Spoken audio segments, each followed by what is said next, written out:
As the January 6th committee gathers more evidence ahead of Thursday's primetime hearing, the Secret Service is coming under some major scrutiny tonight over missing text messages from January 5th and 6th.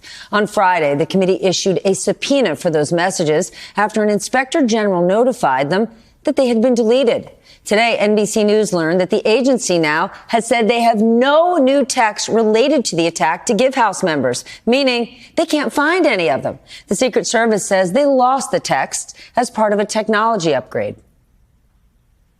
They received 4 requests from congressional committees on January 16th to preserve records. And they had this planned migration for the 25th, I believe, of January. Nobody along the way stopped and thought, well, maybe we shouldn't do the migration of data and of the devices until we are able to fulfill these 4 requests. Their process, as explained to us, was simply to leave it to the agents to determine whether or not there was anything on their phones worth saving that was necessary to save for federal records.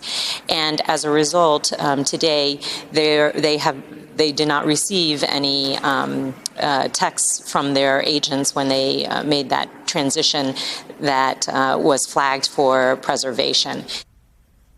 The National Archives has asked the Secret Service to find out how in the world this has happened. Tonight, Homeland Security Secretary Alejandro Mayorkas, whose department runs the Secret Service, was asked about the missing text from our own Trymaine Lee. Secretary, there would be a lot of people who say, sounds really convenient.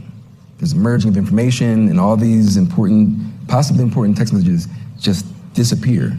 Do you believe that this was just a good faith accident? So the migration was planned well before January 2021. I think the facts will be disclosed, and we will address the facts as they are learned or continue to be learned, and we'll learn from it and do what we need to do. I'm glad we have an expert panel here because his answer right there, I don't understand a single word of it. Meanwhile, January 6th committee chairman Benny Thompson has tested positive for COVID. The panel says Thursday's hearing will still go ahead. 2 witnesses expected to testify: former Deputy National Security Advisor Matthew Pottinger and Deputy Press Secretary Sarah Matthews, who both resigned from the Trump administration shortly after the insurrection.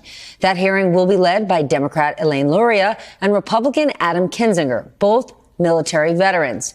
Today, they heard closed-door testimony from a former White House aide, Garrett Ziegler. He worked closely with Trump ally and former trade advisor Peter Navarro. The latest January 6th hearing will happen just about 1 mile from where this guy, Steve Bannon, is on trial in federal court. He's charged with contempt of Congress for refusing to comply with committee subpoenas for testimony and documents. And as we learned today, the Georgia grand jury investigating Trump's possible election interference sent subpoenas to nearly a dozen of Georgia's fake electors. Those fake electors signed a document saying Trump won the election, even though, of course, he lost in the state of Georgia.